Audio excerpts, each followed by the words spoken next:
Find it, make it your own.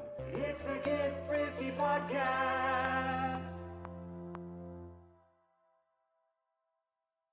Hey Thrifties, welcome back to the Get Thrifty podcast brought to you by ARC Thrift Stores. ARC Thrift Stores is a nonprofit thrift store chain, and I am your host, Maggie Civic, and we are all about sharing everything that has to do with shopping secondhand. So if you're part of our unique thrift culture, please contact us. We would love to promote your business and your social channels and share your stories and advice with our listeners. As always, you can find us on Instagram and YouTube at ARC Thrift. Ladies and gentlemen, I'm very excited. You know, I love people from Canada. Kelly and Ryan are joining us today. Today's guests bring a powerful combination of passion and practicality to the world of thrifting and resale. Kelly is the co-founder of Ultimate Thrifting and the author of 2 books on thrifting and clothing resale. Not to worry, we will show you pictures of those. With over 25 years of experience uncovering secondhand treasures, she's helped countless hobbyists and resellers shop smarter, find better items, and build profitable, sustainable habits. A former corporate proofreader, which obviously makes her good at posting things, turned full-time thrifting expert. Kelly's insights have been featured in Martha Stewart, MSN, Board Panda, and the NASDAQ. Joining her also is her friend Ryan, a tech entrepreneur who spent over a decade running a successful global software company before turning his focus to the resale world.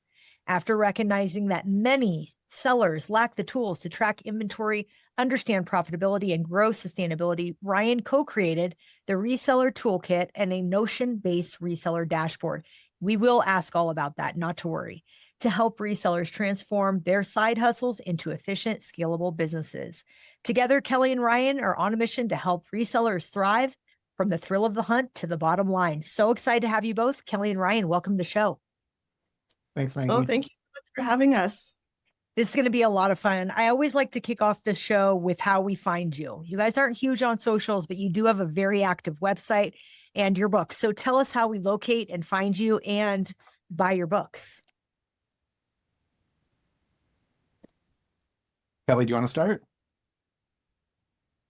Sure. Well, we have, our website is our main source. So it's ultimatethrifting.com.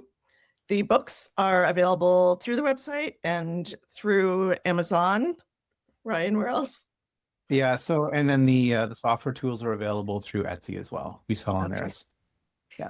And do you guys actually, I know Kelly, you are a reseller. What's your favorite platform? Now, Poshmark.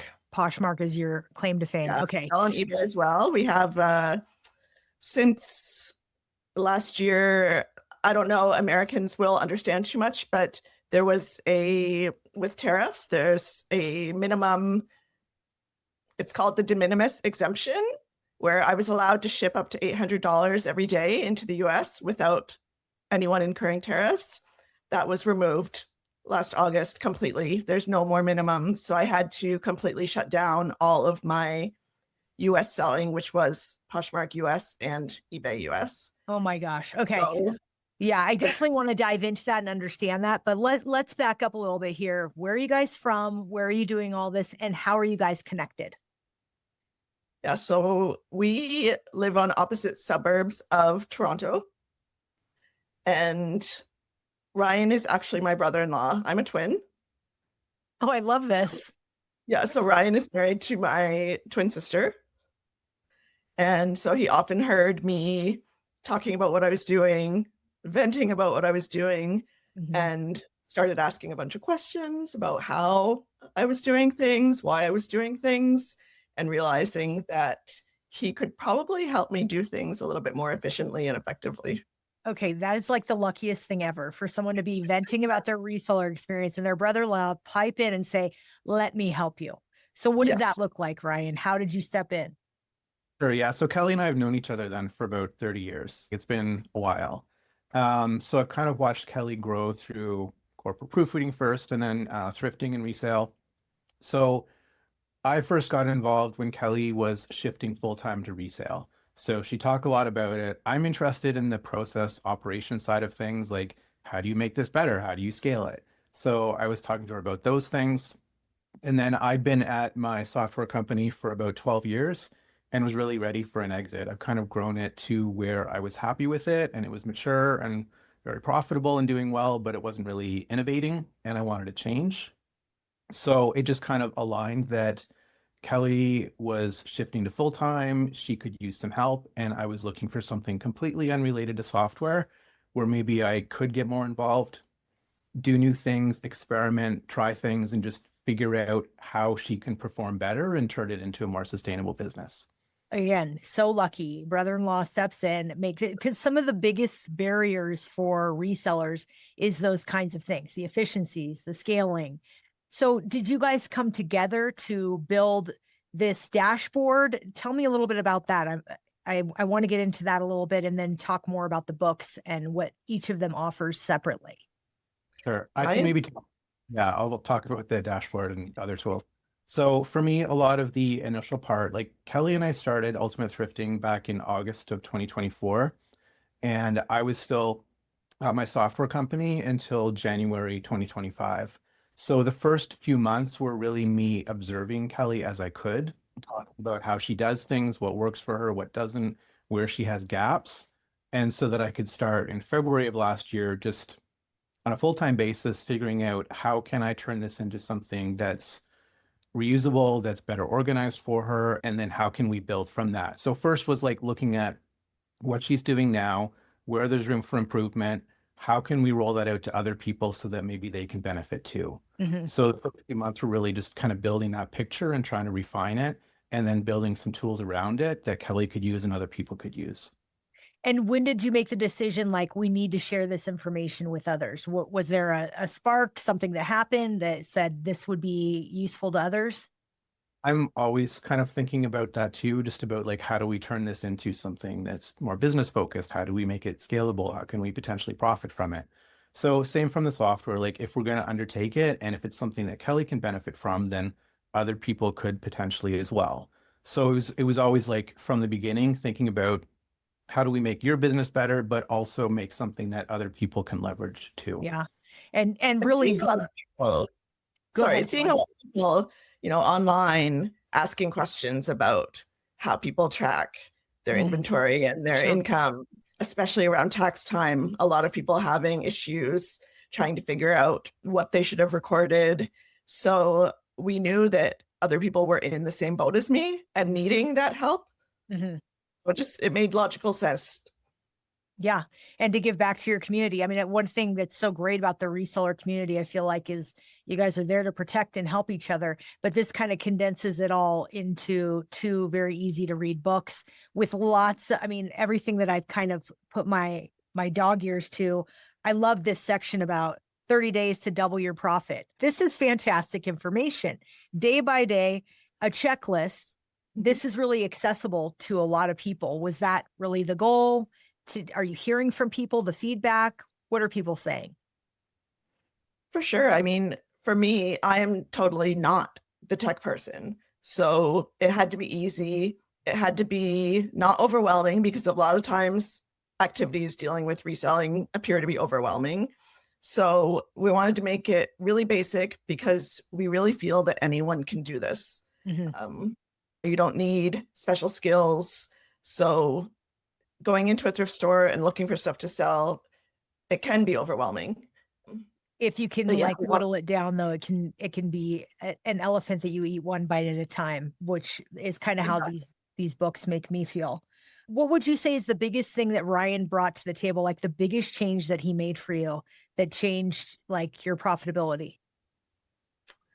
I mean, adding the tools in the books, and definitely the way that I understand profit now. And I'm a much more emotional person, where Ryan is much more business oriented. So even having someone to hold me accountable and because a lot of times it's very hard not to make emotional decisions about selling something, about buying something because you love it.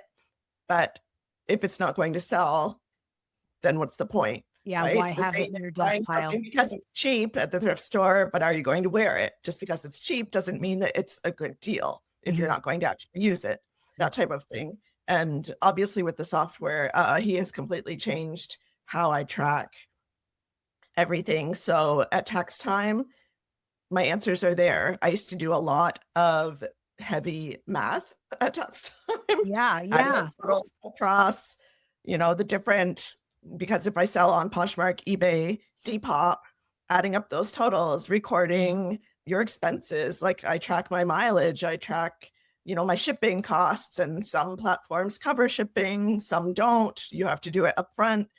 So there's all these things that you have to track, and then trying to sort all that out is a nightmare.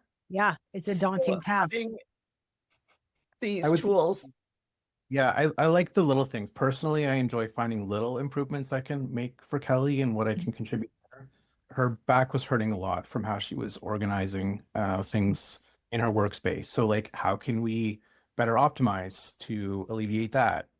Or like she's listing, 10 plus things a day. How do we shave 30 seconds off each listing even?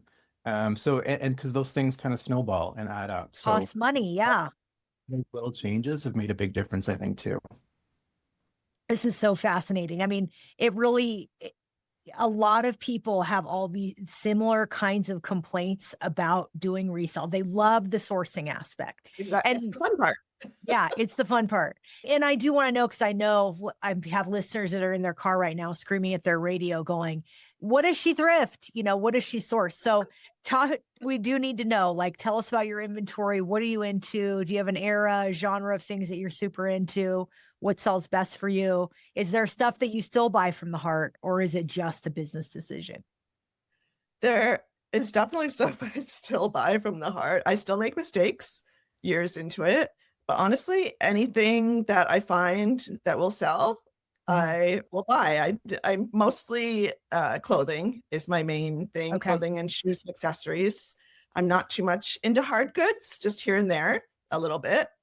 So definitely clothing, skewing more towards women's than Mhm. men's, just because Yeah. women's, if you go into any thrift store, you'll know that women's clothing is much more plentiful. Women are much more likely to get rid of their clothing, change it up, donate more, where men will often hold on to their items until they are falling apart, I find. Mhm. Yeah. And then as for brands, I follow a lot of social channels, YouTube videos. I watch other resellers showing what sold. I try to check. I get to know, you do get to know, but I will check, we call it checking comps, where I check, if I find something and I think, well, I don't know, is this brand something that sells? I will try to check on Poshmark or eBay the sold listings and see if I can find that exact item or something similar to see, well, what does it sell for? And is there enough room for me to still profit based on what the price is in the store? I don't do too much vintage. I personally love vintage. I find it harder to sell. It's very hard for me to leave behind. You like it. But- Yes. So that I struggle with all the time leaving. And like I said, Ralph Lauren is my number one. I love him so much. And it's hard for me not to buy every Ralph Lauren item that I find. And it sells, Ralph Lauren is sellable. So tell us about Toronto. Do you have some favorite haunts? Like what are the biggies out there that you're sourcing from? I'm really lucky because I live in a suburb that is known to be one of the higher income suburbs. It has an extremely wealthy neighborhood, and it has a thrift store right next to that wealthy neighborhood. So I tend to find the best items around me. It's the suburb is called Oakville. I'm on the border of Oakville, Mississauga. And whereas Ryan and my sister actually live on the opposite side of Toronto, and I rarely find anything if I go thrifting near them. Interesting. Wow. So it can really depend on the demographic around the stores. Although stores do get inventory from, central warehouses and stuff as well. Sure. But I'm definitely lucky to be in the neighborhood I'm in. Mhm. Location- Go ahead, Yeah. Ryan. I was just going to say location does make a big difference. Mhm. And so sometimes we will go elsewhere. Like we were recently in Montreal just for a weekend, and there was a lot of sourcing there that we could do. My area is bad, but also just be on the sourcing side. Like Kelly's close to a lot of shipping locations that make it easy for her to drop things off and send to different destinations, whereas like other people or me, for example, are not. So she has those options that are nearby. So she can source, package, sell, all from like within a 5-minute drive kind of thing. Yeah. Do you guys ever hit the US? We really want to. We haven't, especially because, I mean, right now the exchange rate is very much not in our favor. Sure. It's bad.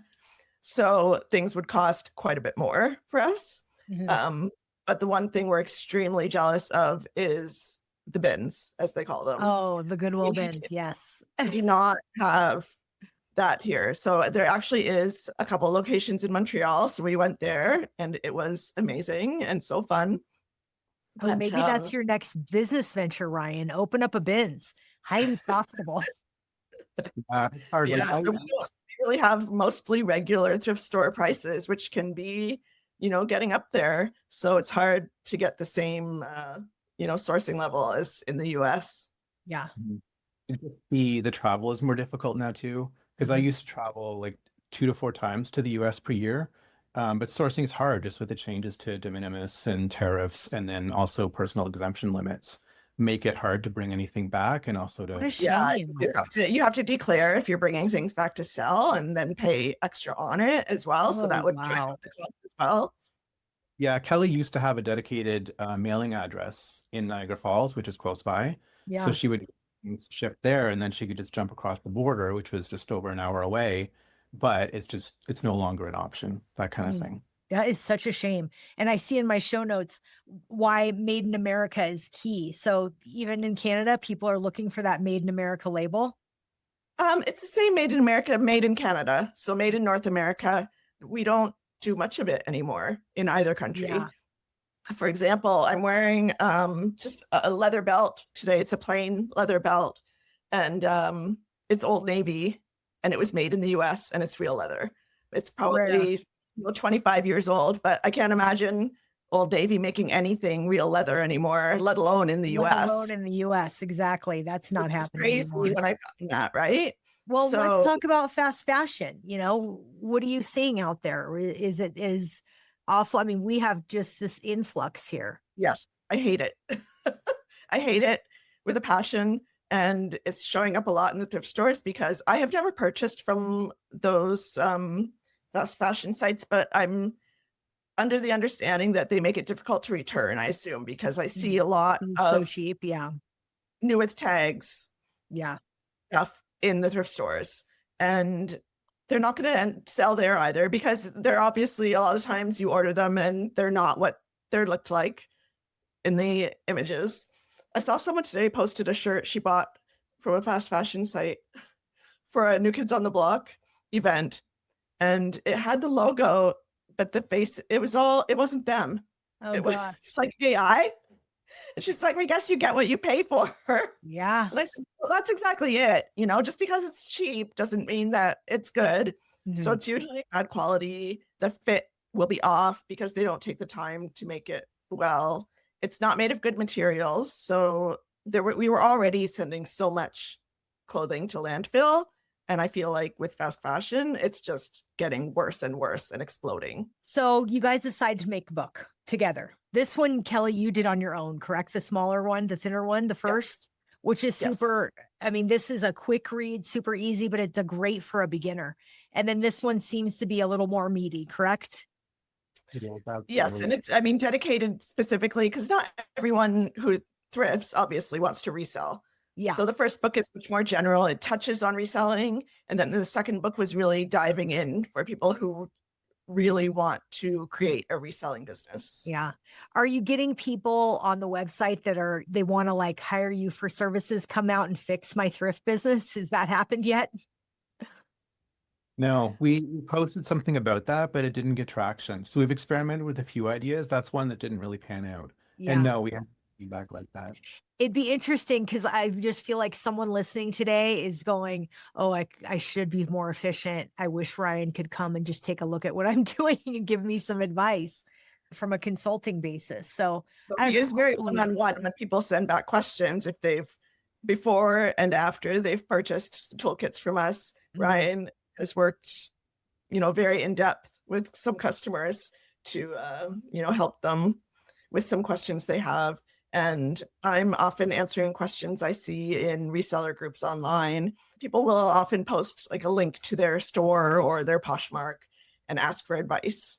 Yeah. And Oh, good. so I can give tips from the book on that. Yeah. Yeah. And it does feel good. I mean, I just love this reseller community. It blows my mind how good you all are to each other and the community that it kind of exists. And I mean, I guess the biggest question I had with my producer was making sure that I was going to read the books and all this, but I was like, oh my gosh, they don't have a huge Instagram presence. So what is the story there? I mean, obviously you're getting a lot of traffic to your website. I mean, someone is going to say, Maggie, you never interview anybody without a really thriving Instagram. What's the story? Tell us why. Is there a story behind it? It's probably mostly my fault. I'm not comfortable being the star of the show, really. So Sure. I know I follow so many resellers and they're posting videos all the time. Oh, it's a And full-time job. yeah, exactly. And so one thing, it's a huge time commitment where I just feel like my time is better spent on other tasks of my business. Sure. And secondly, it's a thing to put yourself out there that much, more than you actually think about when you see people, because so many people do it all the time. So far, I'm not always that comfortable. And really, when I'm out thrifting, most of the time, like I'll have a baseball hat on. I haven't done my makeup. I haven't done anything. The last thing I want to do is be filming myself or taking pictures of myself and posting them online. I got to tell you, though, it's kind of refreshing in this world where we're being told all the time that reselling, you can't be successful without this other item. You're proving them wrong. So I kind of love this. I think it gives our listeners just a different avenue. And I always say Canadians are so much better at doing the sustainability stuff. All of our brokers here that we sell any of our recycle to goes through Canada because Canadians do it best. But it's just so fascinating to me. Of course, it would be two lovely people from Canada that are saying they don't need the social. So bravo to you on that. I think that's kind of cool. It's just a different way to look at it. You don't have to be, a slave. I feel like so many of our resellers are, chained to their phone. Yeah. And I know one couple I follow who posted 3 videos a week, and they recently announced, and they sounded so concerned that, their fans were going to be upset. They went down to 2 videos a week because it was just getting to be too much. Wow, they felt the need to announce it. Wow. Yeah.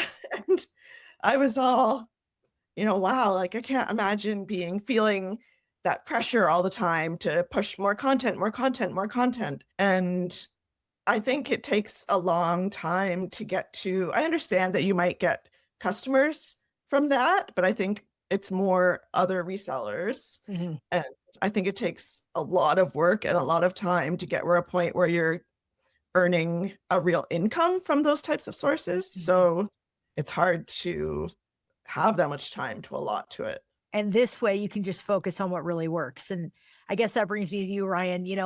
I'd love to talk to you a little more about, things you've done to help Kelly really scale. And I love this note about how data and organization help resellers make smarter sourcing decisions.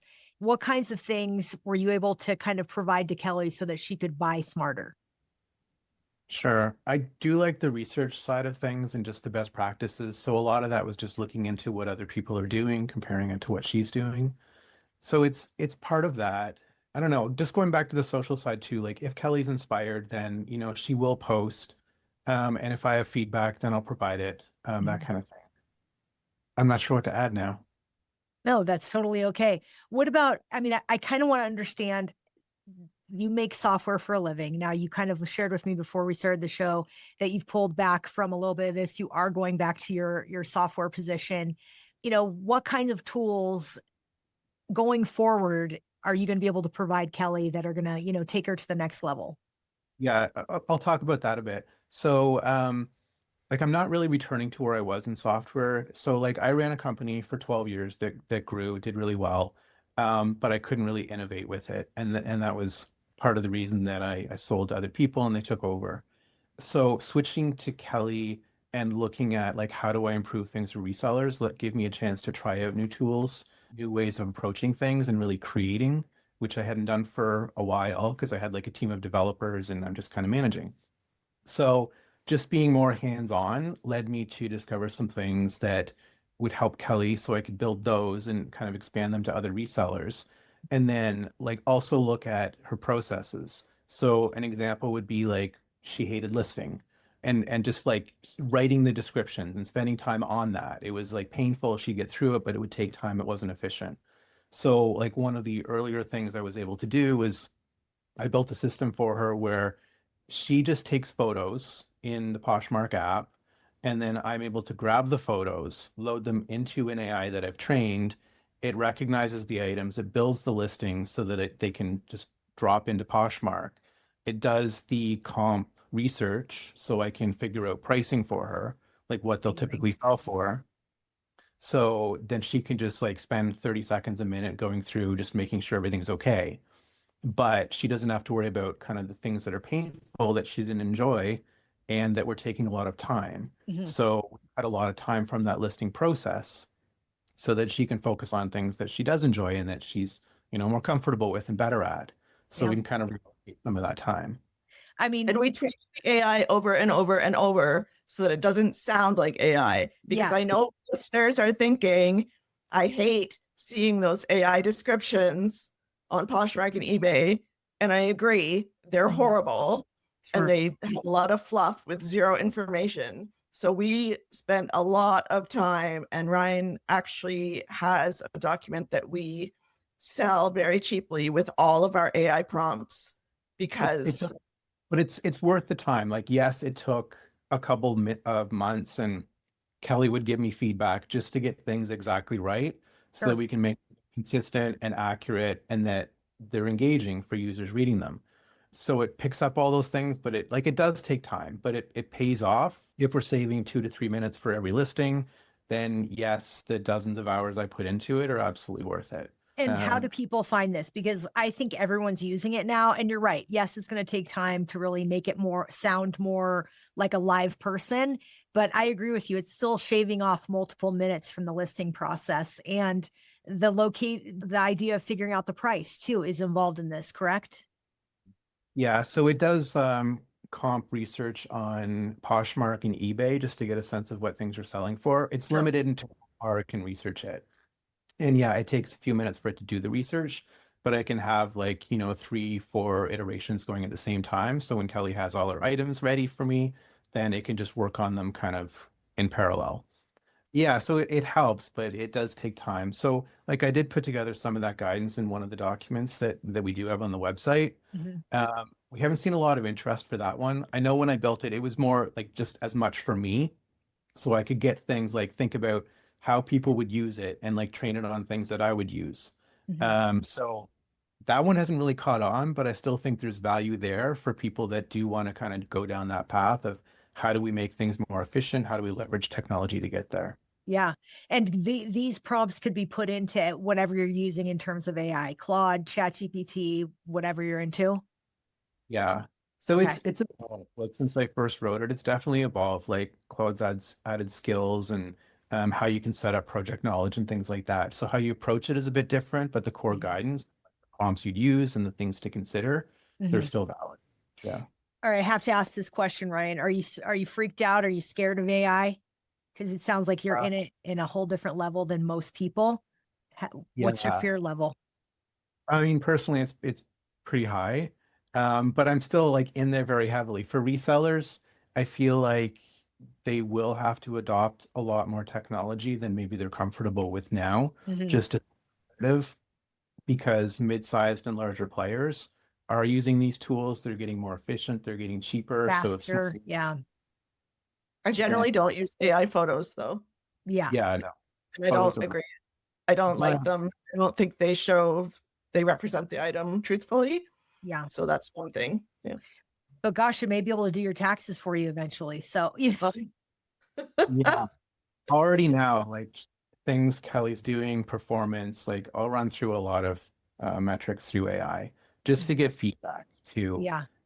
Even Even sometimes I sent him a photo of a group of video games at the thrift store. All you see is the spine. I sent him a photo and I said, all right, can you What do tell I me buy? if any of these are worth buying? Because Yeah. I don't really know enough to know.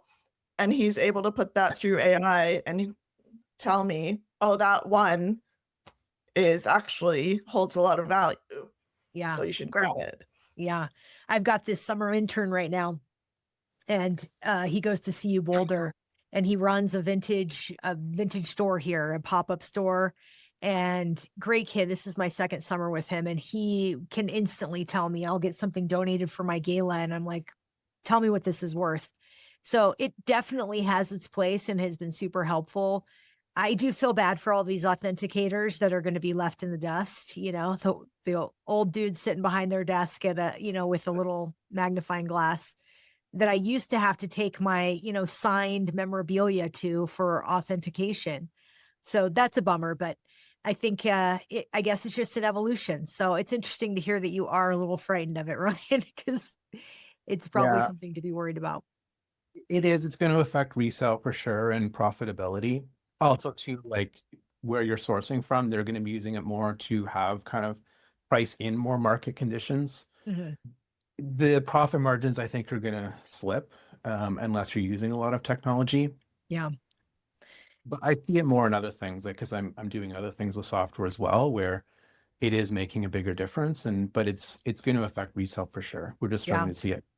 It'll be interesting. We keep getting pitched to thrift stores, machines that can like price stuff for us. But so far, nothing is as quick and efficient as an employee who's been with us for 20 years and knows a brand. But I assume we'll get there. So I guess we need to be open to it. That's for sure. Yeah, it's a weird thing. Well, I really am enjoying these books. I can't wait to dive into these more. I'm actually going to share them. They will have a place on my bookshelf with all of our authors. So thank you guys for sending these. Really appreciate it. I do want to ask that on the back of one of these books, you talk about this book as a confidence building path. And I really like that. People are nervous about this, getting into this, or they're like way overwhelmed. And I think this does kind of take some of the guesswork out of it. How easy it is to earmark your favorite things, pull out the checklist, follow the day by day, what to do kind of thing. Everything is, really easy to find here. Was that part of the impetus of the book, was easy access? Definitely. And that's why we always recommend as well, starting with things you have around your house, things you don't wear around anymore, things you're not using anymore, to get an idea and make those mistakes when you haven't put any money into anything yet. So don't, rush out and start buying all this stuff to sell, because it does take time to learn what sells. And like we say, that's the fun part. But then a lot of people end up with what they call their death pile of things that they need to list forever. Yep. Yeah. So starting with things around your house, you can really learn and get a feel for what you need to do. Sorry, I was just going to say, like, in terms of the confidence side of things, just having the systems and processes, I think helped Kelly reduce stress, and for other people too, just being able to make fewer decisions by like having things tell you kind of what to do next or how to, approach something. Because it's tiring making a lot of decisions, how to price something, how to list something, what to buy. It's a lot of decision points that gets kind of to a cognitive overload point. So just having systems in place to organize things and know where to find things and know how you should proceed helps there too. Both save time, make you less stressed, and just less tired as well. Yeah, step-by-step guide. Tell me what to do next. They don't have to make the decision. I love it. That phrase is really great. I'll make sure I use it in my show notes. The confidence building path is just really smart. Tell me about the resale market in Canada. Has it blown up as much as it has here? I mean, people, like, COVID was really the tipping point where things just went, oh my God. Same situation in Canada? Same, but to a much lesser scale, because you have to remember our population is insanely smaller. I mean, are we at 40? It's about a seventh of the size, I think. Wow. Of the States. Yeah. So the market is much smaller. But yes, to an extent, it also exploded. And, we're dealing with the same economical issues where people are, struggling financially and thrifting more, buying more secondhand. And I think too that fast fashion has been around long enough that people are tiring of it. Hopefully, I think they're tired of wasting money on things that end up not working or looking like what they thought they would look like, and discovering that you can spend the same or less at a thrift store and get higher quality, better made things. So why not, right? Yep, unique, fun items. What about young people? Are your young gens, are they finding thrift the same level? I mean, it blows my mind. I see 13-year-old girls losing their minds in a thrift store every single day. Our teens are just loving it. They do all sorts of crazy videos and dances and outfit changes and hauls. Are you guys seeing the same sort of thing there? Yes, I'm seeing teens all the time when I'm thrifting, and I love it. I think it's amazing. I don't think that they have grown up with a stigma about thrifting that was around when I was younger, that it was for poor people, that you only thrift if you have to, type of thing. I don't think that young people now have experienced that. And I have a 17-year-old son, and the vast majority of his wardrobe has been thrifted. Luckily, he's not too picky, but even the brands that he says he likes, I've been able to find for him in stores. And now that he has his own job, I think, those of us who love to thrift are the younger generation too, that, well, look how much money you can save instead of buying that off the rack when you are a teen and you're not making a lot of money. It's one of the great things about thrifting is that you can always get more. Yeah, on a budget. It's pretty exciting to see these young kids. I was curious about that. What about thrifting a gift? Is it allowed? Thoughts on this? Of course. And that is one thing that I would really want to spread the word on, is to make gifting secondhand more normalized, because it's the best. I can buy you more gifts if I thrift them. And within our family, we've been doing it for years. A couple of years ago at Christmas, my sister wrapped up a box for me, and it said on it, like, things I found at the thrift store over the last year. And it was so exciting and fun to open and see all these things that, she just happened to spot and knew that I would love. And I think you're able to find more personal items for people. Again, nostalgic items, vintage. Yep. And I think it's changing for the positive. It needs to change a lot more. And I hope that it becomes, the norm. Yeah. Oh, let me tell you, that's exactly what we pray for every day. So Ryan, your sister is a thrifter. Your sister-in-law is a thrifter. I mean, watching all this, you haven't suddenly been like, oh, maybe I could sell this or that. Yeah. No. Shopping is not. Well, Kelly picks things up for me. This is a shirt that Kelly thrifted for me. Yeah. So no, just the store time shopping. There's nothing I ever feel like I need or want, clothing or otherwise. It's just, I don't know. I'm not interested, but I do enjoy going and spending time and learning about what I'm doing and looking for and seeing her excited about things. That's very fun for me. So I like that side of things. And you don't mind a thrifted gift, clearly, if you're wearing the shirt. No, absolutely not. No, but I don't. Great polo collection from me thrifting. That's amazing. Yeah. So what's next for you guys? Is there a big plan on the horizon? Does 2027 speak to you right now? Any, upcoming project you'd like to do or a goal that you could share? So I think on the tech side and the site side, it's really growing the audience. And there's some things I want to do with the toolkit just to, now that it can leverage some other tools to build it a bit better and think about some other solutions for people, then expand on that, because it is something we publish yearly. So there's that side of things, just growing the audience though and building content. And for Kelly, she's more focused on the resale side and the acquisition side. So I don't know, there's a lot of new places I think you want to check out and just kind of grow there, Kelly, maybe. I definitely want to do a thrifting road trip through the States sometimes. Well, keep us posted if you come to Colorado. I would love to, whenever anyone comes from. You know who has a ranch in Colorado that I would Ooh. love to try by at some point? Ralph Lauren, the double RL. You really are into Ralph. I love that. I'm into Ralph like you're into Dolly, I think. That's amazing. That's absolutely amazing. And there's so much thrift here. I mean, I can't believe you have to deal with these tariffs and all of this like tax that they want to, make you pay for things you're bringing in to resell. That's absolutely outrageous. But if you do get down here, please let us know. One of the things we do on this podcast is like, we'll have like a group that comes out. We've got some people coming out in October. We've got our ladies from Las Vegas that they'll come with 10 friends and they'll get an Airbnb and they'll all pitch in together and then they'll shop, and I'll do a host, come check out my warehouse.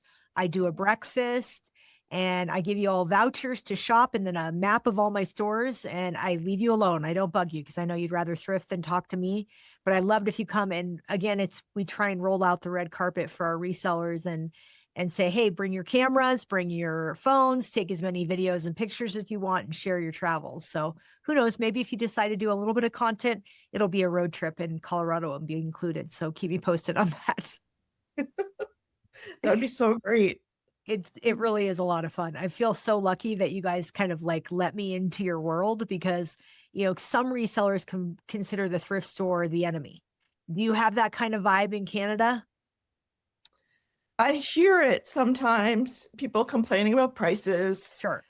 Stuff like that, or, it's bound to happen, but it's that or nothing. That's what we have, right? And there's always ways to get around the prices. Like there's always coupons. Mhm. There's always, I donate all the time because I get coupons. So I always have a donate bag going. You sign up for social and email from your stores. They always have sales. I was at a sale yesterday where they had 50% off certain categories. Yeah. So, I watch for the best times to buy stuff. I'd say a lot of the times I'm not paying the full tag price that you see on an item in a thrift store. But there's no point thinking of them as the enemy because they're the source of all your inventory, Yeah. right? You would think So it would just be this better be win-win. friendly with them and work Yeah. with them. And then, you get to know the workers even, and then they treat you better and nicer as well, right? Yeah. So, It's a win-win. Yeah, we do 50% off the whole store every single Saturday to clear out inventory. I would I know. die. So please think about coming to visit someday. I wish. What's the one thing that you're dying to find that you want to put out into the universe next time you're thrifting? Anything you'd like to manifest for the thrift gods to provide?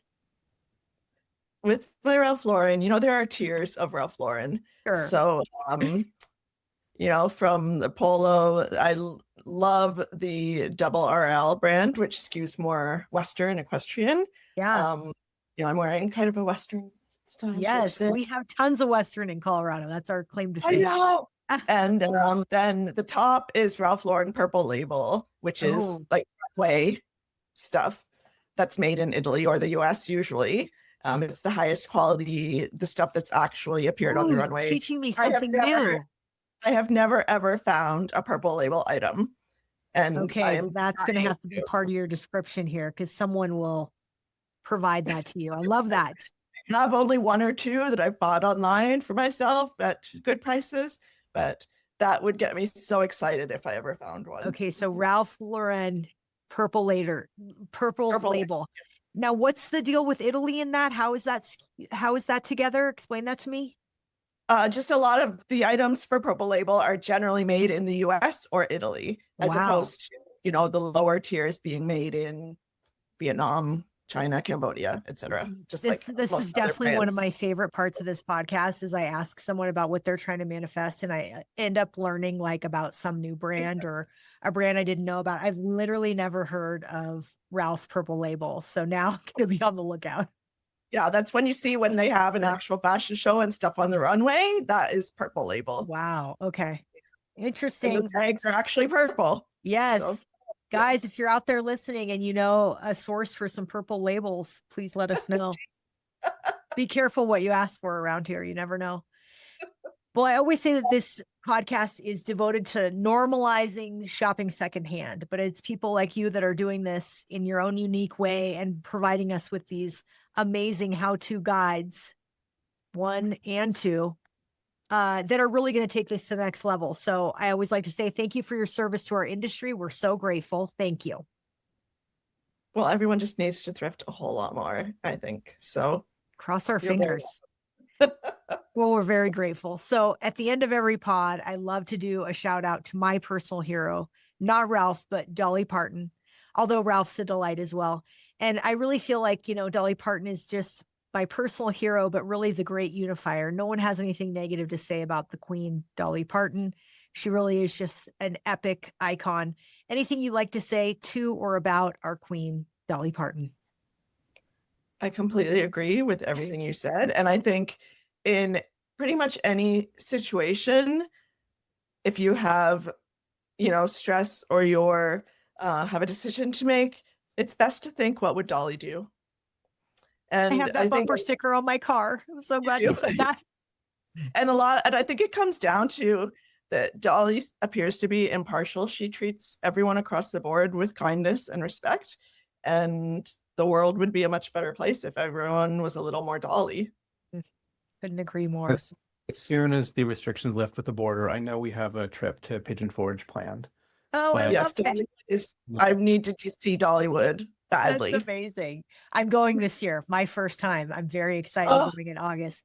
Yeah, it's like the trip of a lifetime. And since I hate it that she's sick, but she may be doing more appearances this summer at Dollywood. So if it happens, I'll let you know. Okay. I love that. And you've got to show us your record too. Can you lift that up for our audience? Yes, not a bunch, but this is the first pressing of her very first album. Amazing. So did you find it in a thrift store? Look how young she is. I wish, but no, I got it on eBay a few years ago, and I think I paid around $80 some. Oh, wow. It's collectible. 67. Yeah. It's the kind of thing you can't take out the wrapper. No, I have all my Dolly records in these sleeves to protect them. Oh, I love it. Iconic. Kelly and Ryan, you guys are an absolute delight. Tell our listeners once again how they find you, follow you, and buy the books. We are mainly on our website, ultimatethrifting.com. We are on Instagram and Facebook at Ultimate Thrifting. IG, I think it's ULT _ thrifting or something, but if you search Ultimate Thrifting, I'm sure you'd find it. Books are available on Amazon, pretty much anywhere you want to buy books, and our website. And the tools are available on Etsy as well. And if there's any questions, they want Ryan to come and consult for them or any of those kinds of things, Ultimate Thrifting website is the place to reach out to both of you. Yeah, there's a contact page on the website as well that you can reach either of us. Yes. Perfect. I do enjoy the inquiries. So if people want to reach out, they can. That's fine. We get a lot through Etsy, and it's always an interesting conversation just about what they're doing and how the tools fit in. So that'll be fun. Perfect. You guys are amazing. Thanks so much for joining us today, Kelly and Ryan. We appreciate it. Thanks, Maggie. Thanks for having us. And Thrifties, thanks so much for tuning in once again to the Get Thrifty podcast. Reminder, save our pod and leave us a 5-star review about how funny, creative, and smart we are. And if you're part of this unique thrift culture and you'd like to be on this podcast, you know how to find me on Instagram at Podcast with Maggie. And as always, please follow ARC on Instagram and YouTube at ARC Thrift, and now on TikTok at ARC Thrift Stores. Thanks so much and have a wonderful week. Hunt for it, find it, make it your own. It's the Get Thrifty Podcast.